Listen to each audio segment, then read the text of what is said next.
It's go time.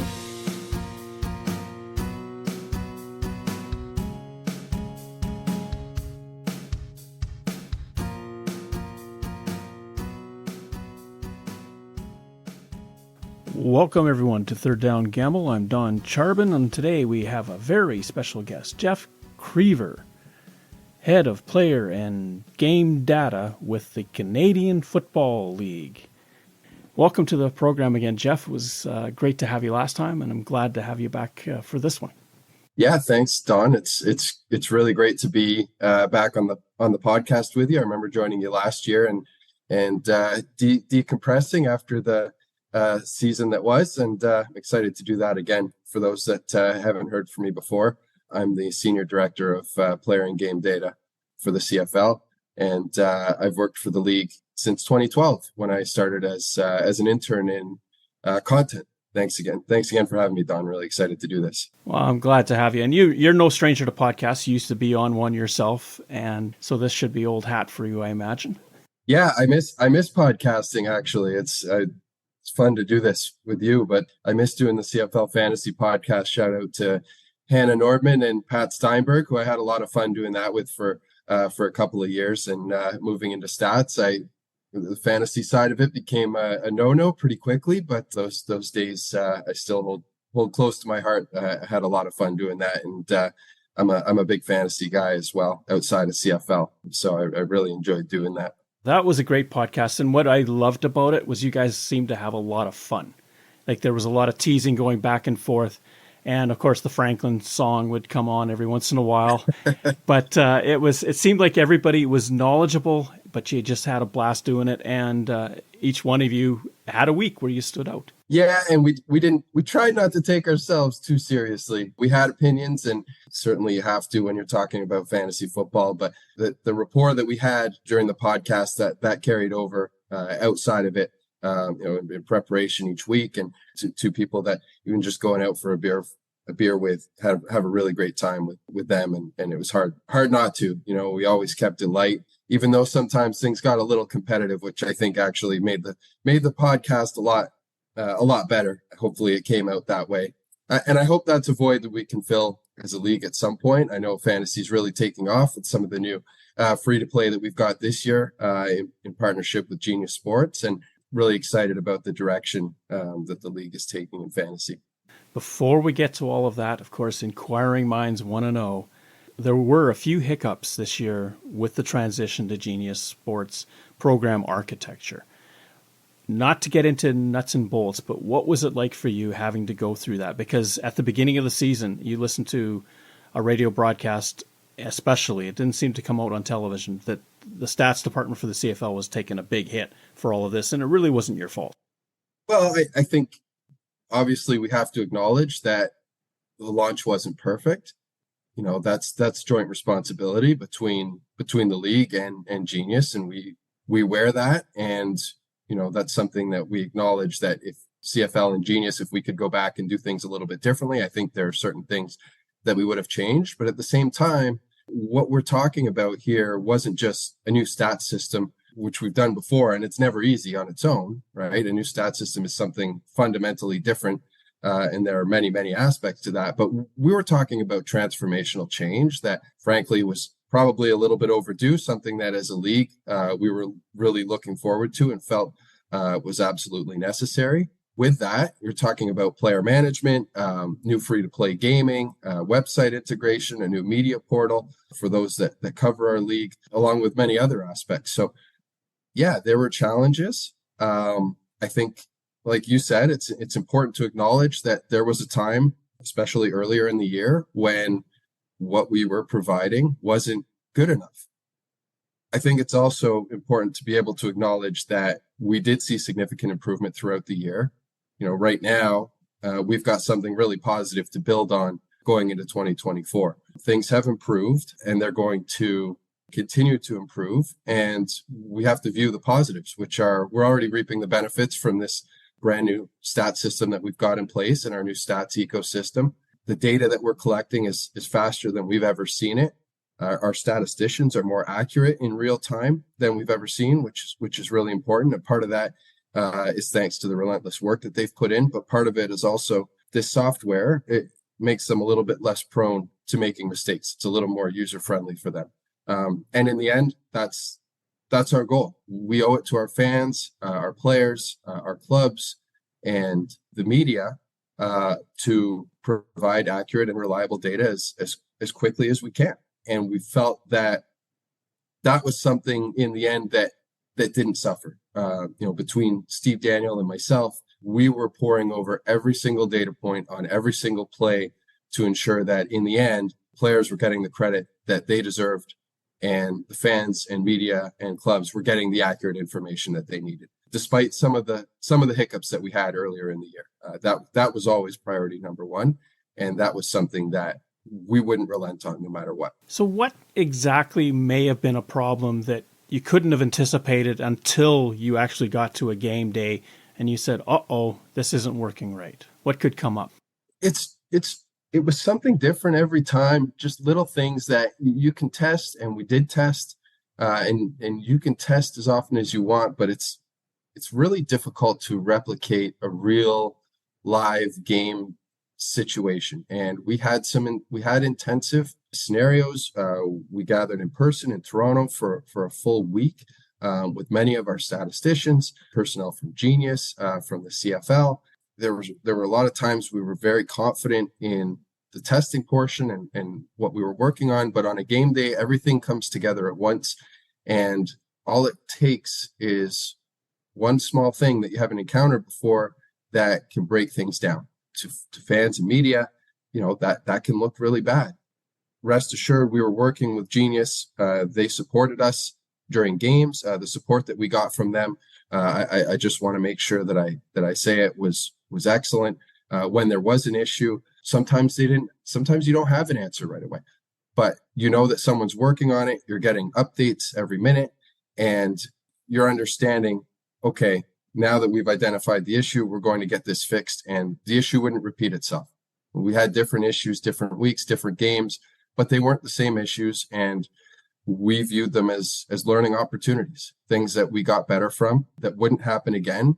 And there did come a certain point in the season when we had many, many games and many, many weeks consecutively without any issues at all. That was something for us in terms of our holding ourselves accountable, which we did. We tracked every single game and the issues that we had and held ourselves to a high standard. And that was really important to us to be able to say, okay, this game was green, this week was green. And we've had several games and several weeks in a row where we haven't had issues that have compromised the fan experience. To defend Genius, they have not really worked with a game such as the Canadian Football League with all of its nuances. So there's always going to be interpretive problems when it comes to it. For instance, if Montreal throws an out pattern, kicks the ball a yard past the line of scrimmage, how does that show up in a stats package when the onside punt is recovered? Yeah, and these are the situations that when we started working with Genius, we made them aware of those situations right away, and we went over them in great detail. But it's incredible because you can prepare and prepare and prepare, but this league never fails to surprise you with something that you've never seen before. And I've only been at this job for so many years, since just before COVID. Steve Daniel has been doing this along with Doug Page in Vancouver for quite a bit longer, and they still see things that they've never seen before. So, you can prepare as much as you want, and the rule book even, it's a pretty big document. You can read it on cfl.ca. It's almost exhaustive. It covers everything you can think of, but you still find certain things that are open to interpretation. And, those are the things that Steve and Doug and I will discuss when a play happens. And we may have different interpretations depending on what exactly happened. So it's just one of those things. It's never as easy as it seems. We think we're prepared for every possible scenario. And then you get something like that punt play behind the line of scrimmage that Montreal successfully executed multiple times, which we've never really seen before. It was just incredible. It has been tried in the past. It just has never succeeded. BC famously tried it, and it did not work, and I believe it was against Montreal. It is part of what makes this game special. And I'm sure for Genius, they're looking at this and going, how do we encode that?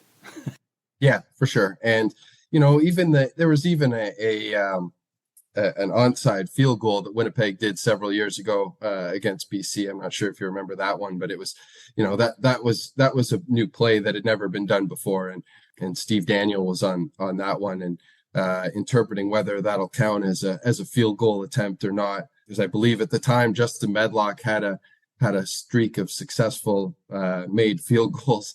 At that point, there's some room for interpretation as to whether that counts as an attempt or not, even though it was entirely clear that he was never attempting to make the field goal. And you're talking about a player's career and his streak that's on the line. You're talking about history here for one of the highest percentage kickers that the CFL has ever seen. So yeah, those are things that they're going to come up, and this isn't new to the new system in Genius either. It happened with systems that we've had in the past, and you try and interpret and deal with the situation as best you can in the moment, and then if there needs to be new development or something done manually, you do that after the game, and then work on that in the future so that your system is able to handle that kind of scenario. I thought, just for the record, I thought Genius and that the new stat system, LiveStats, was actually able to handle most of those situations incredibly well. Specifically, that punt play, you can imagine there's a moment of I want to say, a little bit of chaos when it happens, and we're auditing every play and every moment, and we're saying, uh-oh. And the stats team, the statisticians on site, they're handling it incredibly well. And then when the system handles it well and everything goes in flawlessly, there's kind of a moment of celebration there where we're really happy. And that makes us proud, right? When you're able to take a situation that almost never happens or has never happened successfully before, and everything works really well. That goes above expectation. And, looking back on moments like that, that's a really cool moment. You talked about the rule book, but I guess in your position and Steve's and anybody that's working stats at a game, you have to almost implicitly know the rule book, because just the working knowledge is one thing, but you guys have to go that step beyond because you deal with the actual outcome. Okay, this is what the rule book says. We just saw this happen. We have to know every interpretation available to us. Can I just give a quick shout out to our statisticians? I know I've talked about them a little bit, but I just want to reiterate all the great work that they've done. We couldn't do it without them. They're the most important part of the process because they're there in stadium, and all we can do is support them and give them the tools that they need to be successful. But at the end of the day, the work that they did this year, especially in some challenging situations, they were overwhelmingly positive and professional. Their roles are so unique in terms of requiring them to make unique quick judgments, interpreting rules and making split-second decisions that most people couldn't even imagine. And we've got some, I hate to blend them all together and say our game day statisticians, because we've got some people that are so incredibly talented there, including several women that are in prominent roles on our stats crews. Wendy Valesi and Marina Di Battista are callers in Hamilton, so they're the voices of their crew. Roxanne Gallerno, who's relatively new in Montreal, and she's one of the best that I've seen at doing manual entry and backup, and I think her role on that crew is going to continue to evolve. And in Ottawa, we're going to have a new crew chief this year, Lynn Martin. And she's, as far as I know, and talking to Steve and getting a sense of our history, I believe she's the first female crew chief that we've ever had. And she'll be doing her work for Ottawa. And I know that her voice, she's viewed as a leader there. Her crew has tremendous confidence in her. So just want to give a shout out to all of our statisticians, everyone else that's working behind the scenes.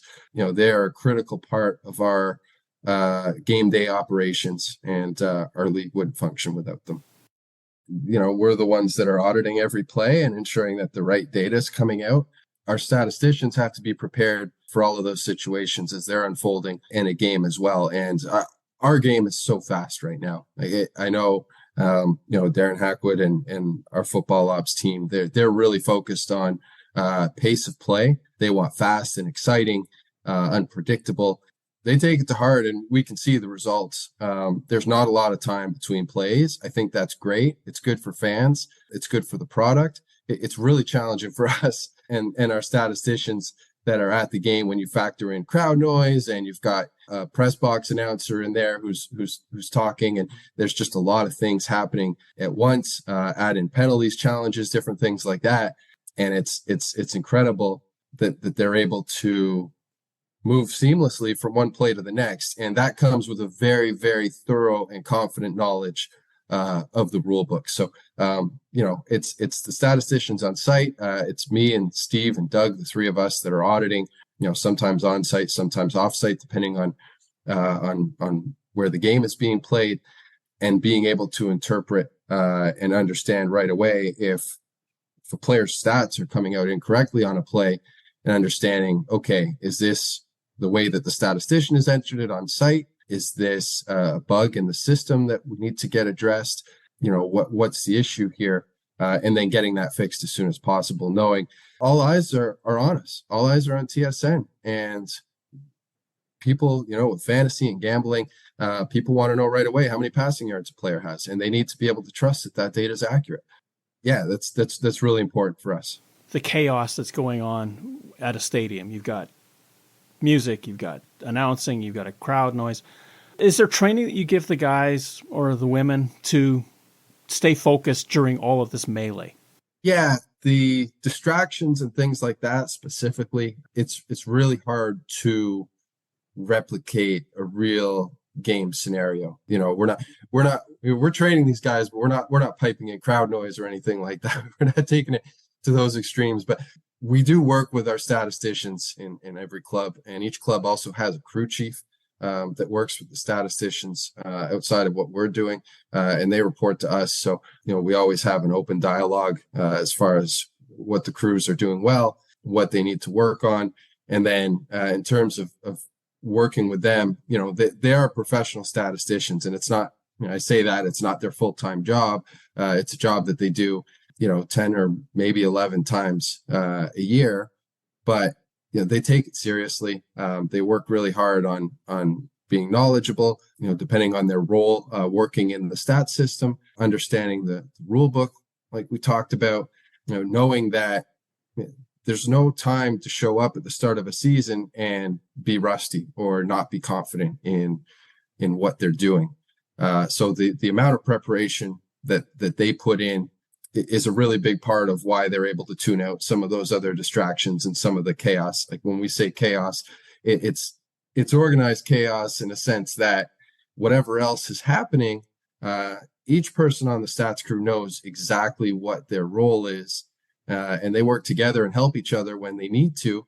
But they're able to tune out some of those other possible distractions, and in pro sports there can be a lot of them. We do what we can on the other side of things to also try and support them with tech and different things like that, ensure that they've got really fast internet so that certain things aren't going to become a distraction. And then we also tested some new audio software this year that I thought was really cool. We rolled them out with some of the crews in some of the louder press boxes where the press boxes might be open air, or the crowd noise might impact them a little bit more. These are just local headsets that connect. The crew can communicate internally using those headsets, so they can hear each other. And they don't have to yell over crowd noise or over each other or anything. They can communicate as if they're sitting in a quiet room right beside each other. They really appreciated that. I got to sit with some of the crews that were using them and saw the difference that it made. Certain things like that. We're always trying to find ways to support those folks that are in the stadiums, collecting our data in real time, because it's a pretty tough job. You talked about auditing. How does it compare when you've got yourself or somebody else on site as opposed to maybe nobody on site and you have to do it remotely? How do those two styles work? I don't think there's a way to do it entirely remotely. I think there's nothing that can replace the function of having statisticians on site and seeing yard lines and things like that in person. I mean, we have other tech, all 24 views, things like that can help us as auditors support the crew and say, okay, this is where the ball is. Sometimes the ball ends up between a yard line, and a decision has to be made. Which yard line is it being spotted on? Different things like that. But our role as auditors is only to support and audit the data that's going into the stats system. Each role of each person on the stats crew is incredibly vital, and I don't see us changing that anytime soon. There was a point several years ago when the league did try having centralized stats reporting in Toronto, and then there was another one, I believe, out west. That was before I had arrived here, so Steve could probably tell you more about that. From everything that I've seen, I really appreciate having those folks in stadium, in the press box, doing the job that they do. I think they've been incredibly reliable for us, and I like the work that they're doing there. So let's say you have to audit a play. Yep. What's your timeline on all of this? How do you go through this process to get the audit, and how quickly does it have to come back to, hey, we need to nudge this by a yard this way or that? Yeah, we're not interrupting the stats crew in any way. We'll communicate that a change is going to be made, and it'll be made within the next few plays, at the very latest at the end of the possession. That's pretty much the timeline. So they're so accurate that at the most times you're not even going to see a change, like on the fan or media side of it. You're not even going to see anything noticeably different. It might take away a yard from a running back and give it to a receiver and the quarterback, or vice versa, right? Depending on how an official has spotted the ball. Sometimes it's a yak spot, where the point where a pass is caught, which is one of just many data points on every play that we're looking at. We're very particular about that. And if we feel a pass is caught on the 23 and the crew's got the 24, we will go and make that change, and that impacts certain analytics that we have, such as passing depth from the quarterback, yards after catch for the receiver, and various things like that. So most of the changes, 99% of the changes we make are relatively minor, but there are times when the number gets scrunched up or something, and the crew just needs some confirmation as to which receiver was catching the ball. When numbers look similar, was that an 8 or a 6 on the back of a jersey, right?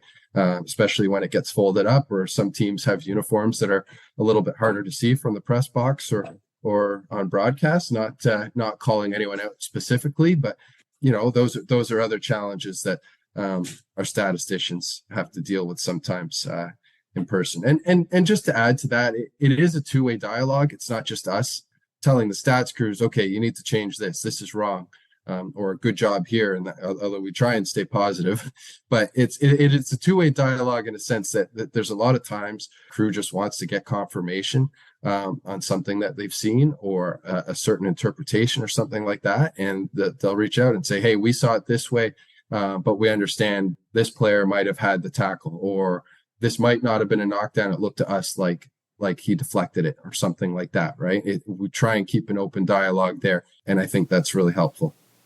To pinpoint where a play happens, I imagine the two worst places on the field are hash marks towards sideline, middle between the 5-yard marks that are on the field, right? 25 to the 30. If there's a ball somewhere in there, that's always fun. And then somebody coming out of the end zone on a long kick score. How do you calibrate where he was? How do you go through that?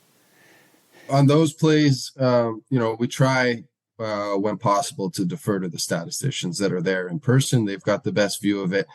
They know their field and their end zones better than we do, of course. And it's never going to be a perfect science in areas of the field where you don't have those yard lines or hash marks. I know that in some venues we have cutoff end zones with cutoff corners, or at BMO, I think the one end zone there is a little bit shorter, if I understand correctly, because of the soccer configuration that they're dealing with. So, it's never going to be 100% perfect in those instances. And then, within reason, we're usually also going to do our best to prop up our players. Like if you're arguing about the difference between a 107-yard, missed field goal return, maybe 117, 118, we're going to give the edge to the 118. We want to celebrate the great plays that our players make, and the last thing we want to do is shortchange anyone, while maintaining the integrity of our game, of course. So we want to be as accurate as possible, but we're always in those situations. We're going to do our best to defer to the statisticians that are in stadium collecting the data. Nobody's coming out the day after with a measuring tape and going, No, that's right. Yeah, no, we try and avoid that.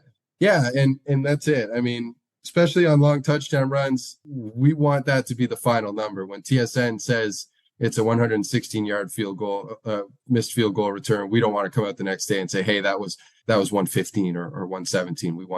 We also want our broadcasters to be as accurate as possible in terms of us working together, which we do work together a lot. There's lots of dialogue between TSN and the CFL as well, and those are just other factors at play there for sure. As we move into 2024, what are the types of things that we are likely to see coming out this year with Genius and your participation with them? There's all this online betting that's going on, but what else within the game may happen? Yeah, so I mean, free to play is always going to be a focus. We saw a major shift there last year with some pretty successful launches and positive results in terms of metrics and participation from fans. So you're talking about those game day props that come out, fantasy, pick'em, different things like that, to keep our fans engaged, which is really important in a scenario that's fun, that's not necessarily as serious and cutthroat as gambling. There's nothing to lose.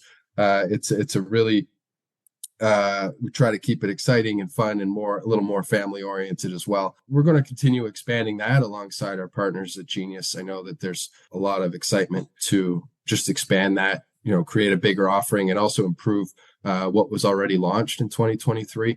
And then on our side, the focus is always going to be how can we be more accurate and reliable? How can we be faster? We talked about transformational change. Well, our statisticians took on a stat system that was fundamentally different, and it impacted everyone that was doing their jobs in stadium. And they handled it really well. They came in with an open mind. They adapted.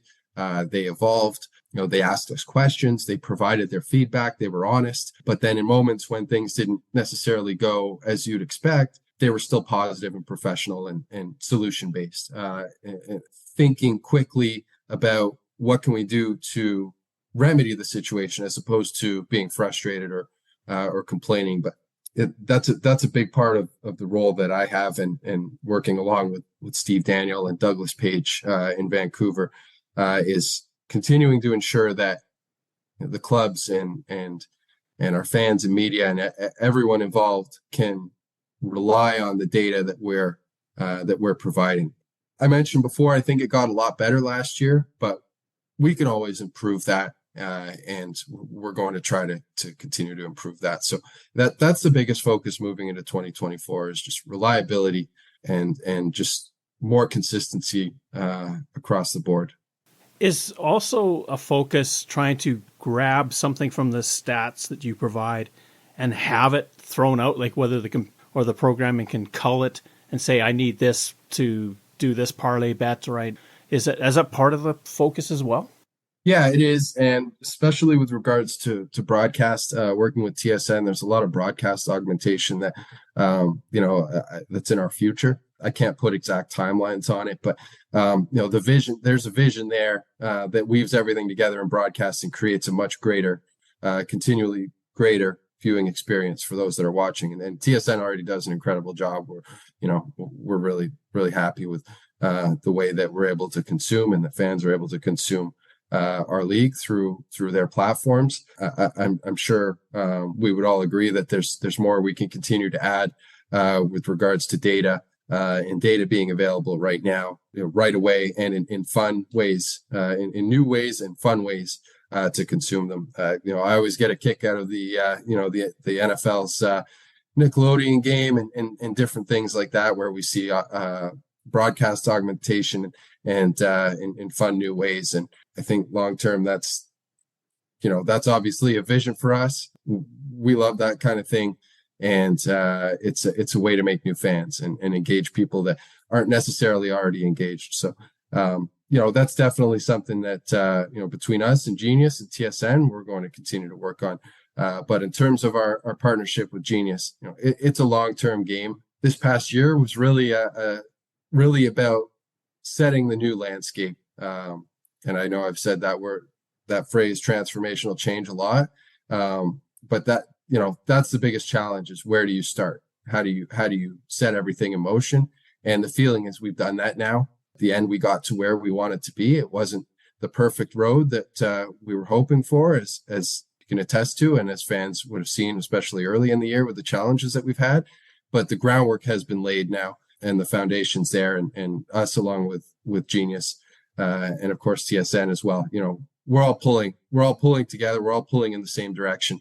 And that's a pretty good feeling heading into 2024, knowing most of this partnership is still ahead of us. Right? Most of what we want to accomplish is still ahead of us. So I think the future's really bright. I'm really excited about it. One of the things that I really enjoyed, and this came out at Grey Cup, was the halftime stats were sent out. And I thought that was fantastic, because when you compare the end of the game from halftime to see what Cody Fajardo did, see what the Blue Bombers did, it really gave you more of a sense of how the Alouettes started to really take over the game in the second half.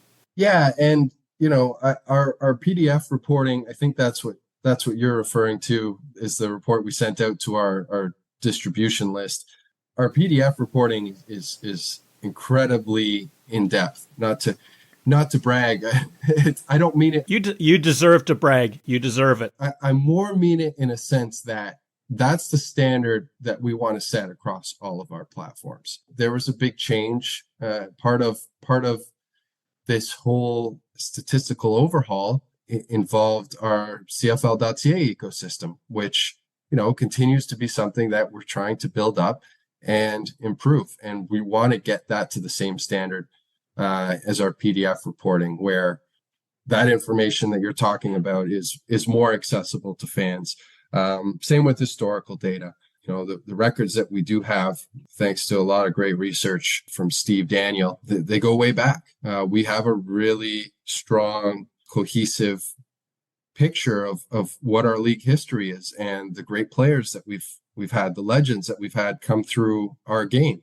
And that's something that we definitely want to make available on our website to everyone. It just takes time. That's something that's consistent across all sports. I know baseball has had similar challenges with certain stats projects. And when you have a history that's so rich and so broad, there's a lot of work that goes into that. So those are things that we want to make more and more accessible. And halftime stats, I mean, that was just something that Steve and I decided pre-game. We said, hey, why don't we send out halftime stats for this? We're really happy and confident with the way that our data is accurate and the stat system is working. Let's try and provide a little extra value, where we can during the biggest game of the year. And it worked out well. For those who do not get the game notes and the stats that come out, it's literally a short story that comes out every time.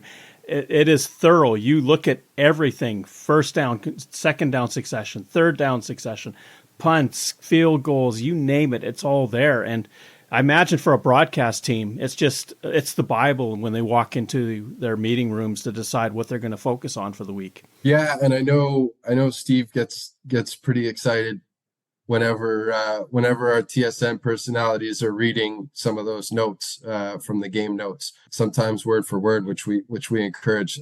That's what it's there for. We know when people are reading them, and there's a ton of research that goes into those pregame stats packages, and that's a big part of what we do, is we tell a story. That was part of what had drawn me to this position originally when I moved over from content, was an opportunity to weave some of what I was already doing into stats and data, marrying those two together, which I think is a lot of fun and really valuable for what we do. Like I said, that it's awesome that people read them. I know they're really long, and sometimes it can probably be a little overwhelming as far as where do I start. I hope they're incredibly valuable. And we're always happy to hear from people. Hey, why don't you add this? Or I really thought this was interesting. Because these are made for fans and media and really whoever could use them. And if anyone has anything they want added, we're always open to that. It's sort of the old adage, have too much information in the suitcase rather than not enough. And that's what you provide. You can go into a game and you've got everything ready for you. Yep, for sure. As we go into the 24 season, what is a professional goal for Jeff Krever? I think professionally, like I kind of said before, the focus is our stats. It's really important to us, and I do love this league. I've been a CFL fan my entire life. It means a lot to me. That's why it was a dream come true when I started as an intern with the CFL right out of school almost.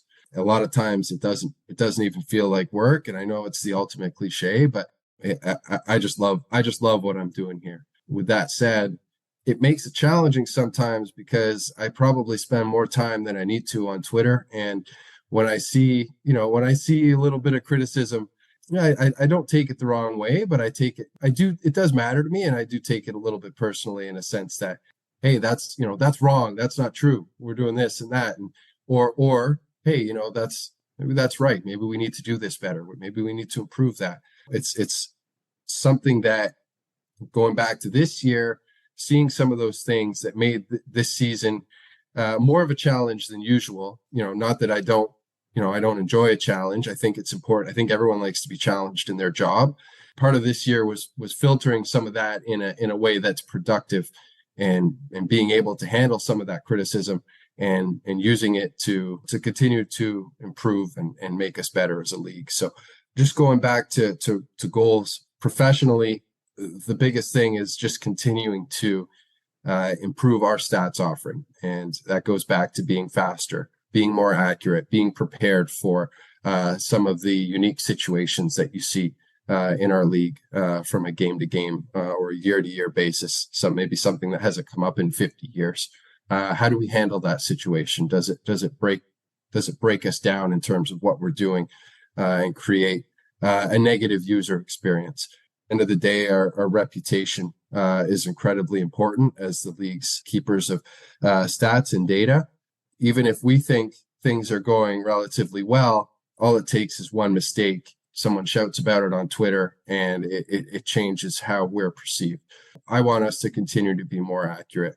I want our statisticians in stadium to continue to get the training that they need to be confident and to be accurate and to continue to improve, which we see every single year as they are experts and they learn about everything in our league.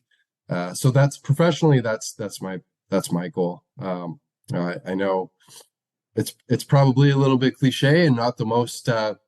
It's not going to be the most measurable to those consuming this, but we do measure and evaluate everything that our crews are doing. And the data that we're collecting every time that there's an error or something that's off. We are measuring that and looking at those numbers year over year. So, we want to see our accuracy continue to get better and better. And we feel that our accuracy really is in line with all of the other, or better than all of the other sports leagues in the world. The way that Steve and I and Doug Page scrutinize our data, I'm confident it's really second to none. I don't think there's any other league that scrutinizes stats the way that we do, the way that we pour over every single detail. Working with GenuisSports, I've had the opportunity to work with a lot of really great people over there. We have a shared vision in terms of what we want to accomplish. I want to continue to foster those relationships because I think what we can accomplish here is something really spectacular and game-changing for our league.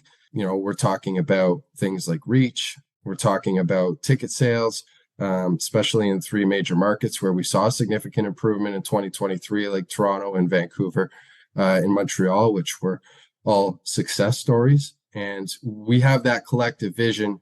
We're working on that together. Their support on game nights has been really appreciated. On both sides, we're seeing a ton of progress. And, in reality, they have a unique expertise in professional sports. They've worked with sports leagues across the world, and there are things that they bring to the table that are new to us. And on the other side of it, we have a unique expertise in our league and in the CFL, and specifically between Steve and Doug and myself, in terms of collecting data and auditing and being accurate. We think that we've got a knowledge that few others possess. So personally, that's something that I feel responsible for continuing to work together with some really talented people there between Genius and CFL, and ensuring that all of this is really successful, and that we're not letting any potential slip by, because collectively we all think that there's something we can do for our league that's never been done before. There are a lot of ways that we can continue to improve. Jeff, thank you so much for being on the podcast again. Really appreciate talking to you. Thank you so much. Awesome. Have a great 2024. Thanks, Don. Appreciate it.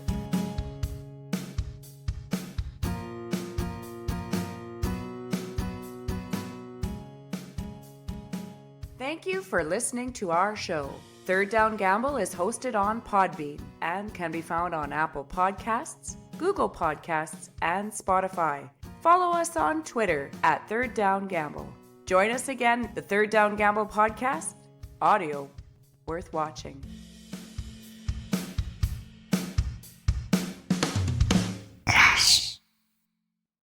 Third Down Gamble uses the expert resources provided by Canadian Football League player and game statistics for analytics, game notes, and statistics, and 3downnation.com for news, insight, and in-depth analysis. Please visit cfl.ca and 3downnation.com for the most up-to-date information on the Canadian Football League.